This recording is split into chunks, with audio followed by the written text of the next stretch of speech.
다같이 사도신경으로 신앙 고백 드리겠습니다.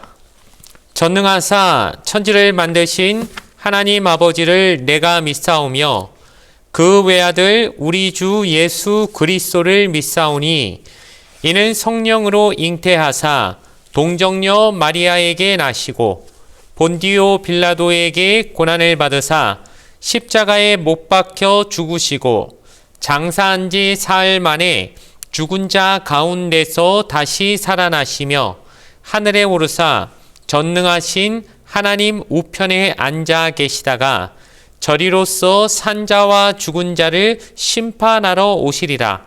성령을 믿사오며 거룩한 공예와 성도가 서로 교통하는 것과 죄를 사하여 주시는 것과 몸이 다시 사는 것과 영원히 사는 것을 믿사옵나이다. 아멘. 오늘 우리에게 주신 하나님 말씀은 신약 성경 히브리서 9장 22절 말씀입니다. 신약 성경 362페이지에 있는 히브리서 9장 22절의 말씀, 신약 성경 362페이지에 있습니다. 히브리서 9장 22절 말씀을 제가 읽어 드리겠습니다. 율법을 따라 거의 모든 물건이 피로써 정결하게 되나니 피 흘림이 없은즉 사함이 없느니라. 아멘. 오늘 주신 말씀을 가지고 피 흘림이 없으면 이라는 제목으로 잠시 말씀의 은혜를 함께 나누도록 하겠습니다. 오늘 우리가 읽은 성경의 본문은 오직 예수님만이 하나님과 우리 사이의 중보자가 되실 수 있고 이를 위해서 주님은 피 흘려 주셨기 때문에 이 피 흘림만이 우리를 죄에서 완전히 구원할 수 있게 되었음을 선언하고 있는 말씀입니다. 즉 세상에 다른 것은 없으며 오직 주님만이 구원의 길 되심을 묵상하며 오늘 말씀을 함께 은혜 나누게 되기를 주님의 이름으로 부탁을 드리겠습니다. 종교개혁자 마르틴 루터를 여러분 잘 아실 것입니다. 이 마르틴 루터가 외쳤던 그 일성이 무엇입니까? 오직 믿음으로 라고 하는 말이었죠. 그러면서 종교개혁을 실행에 옮겼습니다. 그러면서 그는 성도들의 관심의 중심은 오직 예수 그리스도여야만 한다라고 그렇게 말했습니다.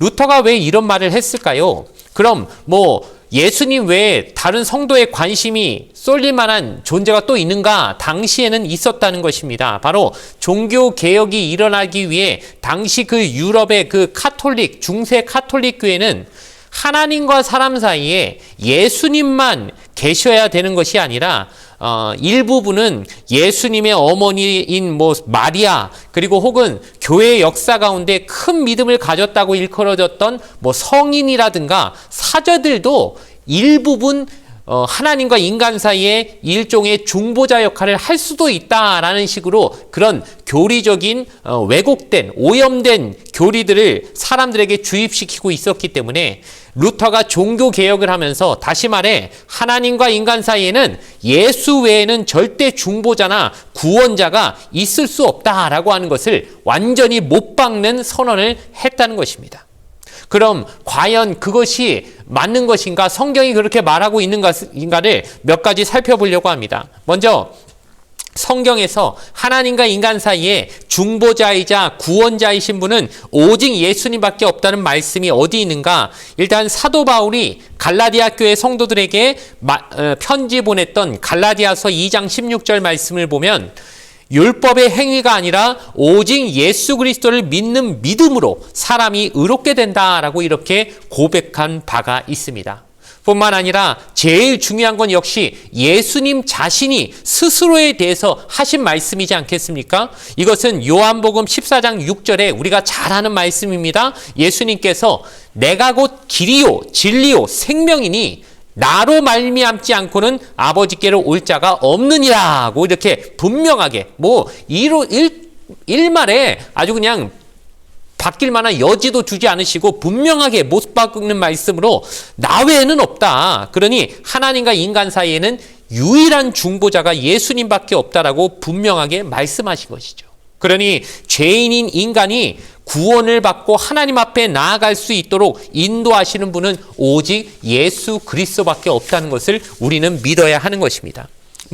뿐만 아니라 예수님도 말씀하셨지만 예수님에게 직접 가르침을 받았던 사도들 역시 그렇게 얘기했죠. 그래서 대표적인 것이 사도행전 4장 12절 보면 베드로가 그 대제사장과 또 여러 많은 그 종교 지도자들에게 붙잡혀서 위협받고 있는 가운데도 담대하게 선언했던 것이 무엇입니까? 천하 사람 중에 구원을 받을 만한 다른 이름을 우리에게 주신 일이 없느니라 라고 증언을 했습니다.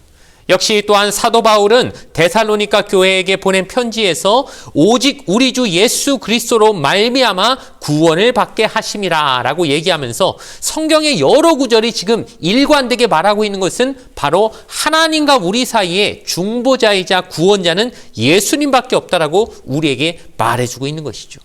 그럼 오늘 우리가 읽은 히브리서 저자는 또 어떻게 말하고 있겠습니까? 오늘 히브리서 9장 15절 말씀을 보니까 이로 말미암아 그는 새 언약의 중보자시니 이는 첫 언약 때에 범한 죄에서 속량하려고 죽으사 부르심을 입은 자로 하여금 영원한 기업의 약속을 얻게 하려 하심이라 라고 말해주고 있는 것입니다. 여러분, 첫사람 아담이 우리에게 와서 잘했으면 아무 문제가 없었을 것인데 선악과를 따먹는 불순종과 범죄로 인하여 인간은 다 죄인이 되었고, 이제 죄인은 어떻습니까? 죄의 삭은 사망이라고 하나님이 분명히 말씀하셨기 때문에 이제는 죽음과 멸망이 예약된 존재로 이 땅을 살아가는 불쌍한 신세가 돼버린 것입니다. 제 아무리 잘났어도 그 사람이 영원히 사는 것이 아니라 언젠간 죽게 되고 죽고 나면 멸망하게 되는 그 아주 운명처럼 그 굴레를 벗어날 수 없는 존재가 인간의 삶이 운명이 돼버린 것입니다. 그런데 그렇게 끝났으면 우리에게 희망도 소망도 없을 것인데 하나님이 첫째 아담이 실패했으니 가만히 두고 보시는 게 아니라 그래 그 실패를 만회할 수 있는 두 번째 아담을 너희에게 보내주겠다 하면서 오신 둘째 아담이 누구시냐는 것이죠. 바로 예수님이라는 것입니다. 이제 예수님은 새 언약의 중보자로 이 땅에 오시고 십자가의 죽으심으로 우리의 죄를 대신 갚아주셨기 때문에, 즉 우리의 죄값이 없는 게 아니라 누군가 대신 져주신 것인데 누구십니까? 죄가 하나도 없으신 예수님만이 그 죄값을 그대로 하나님께 돌려드릴 수 있는 역할을 하실 수 있었다는 것입니다.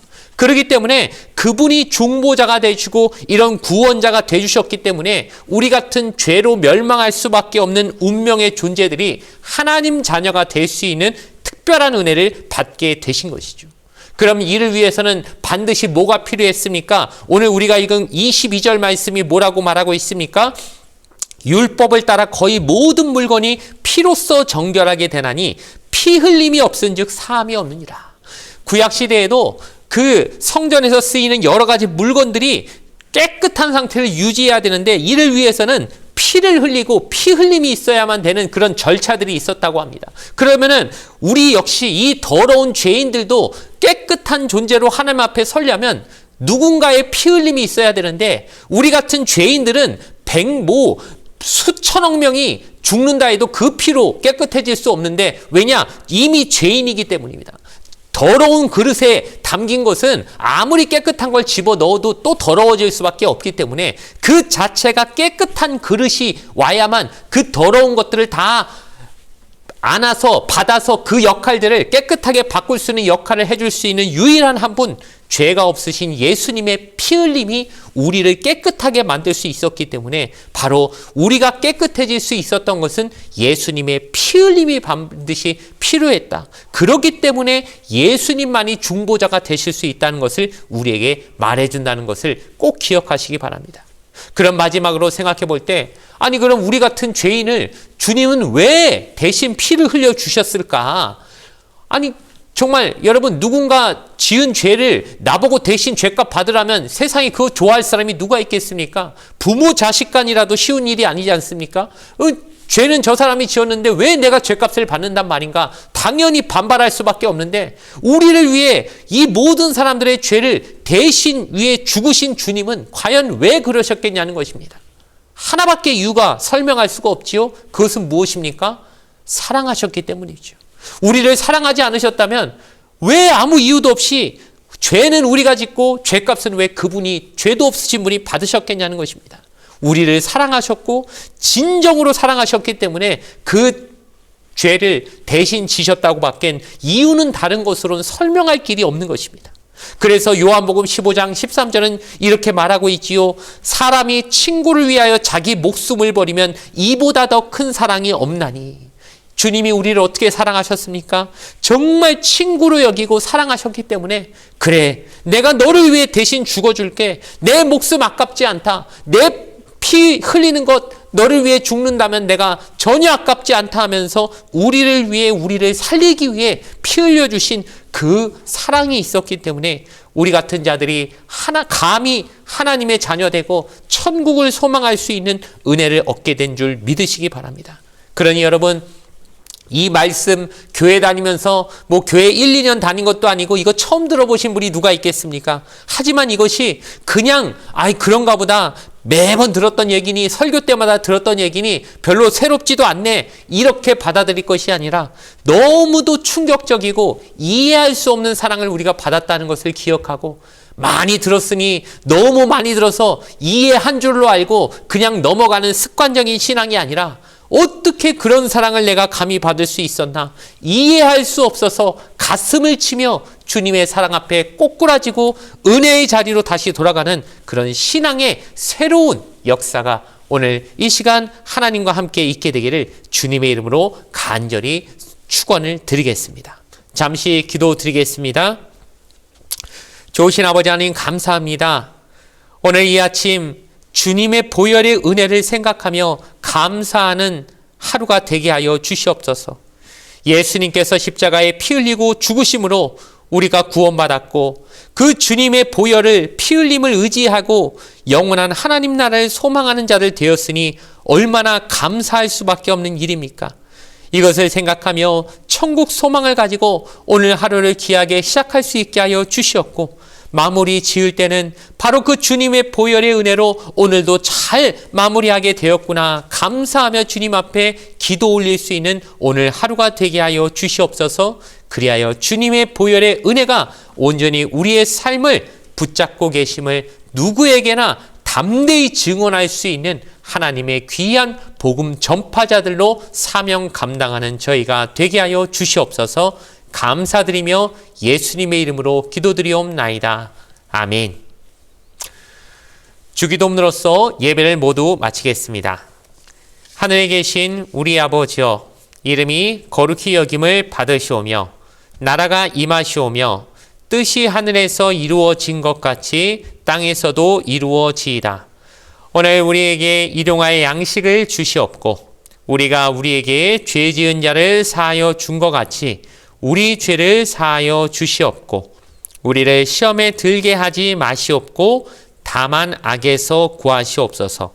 나라와 권세와 영광이 아버지께 영원히 있사옵나이다. 아멘.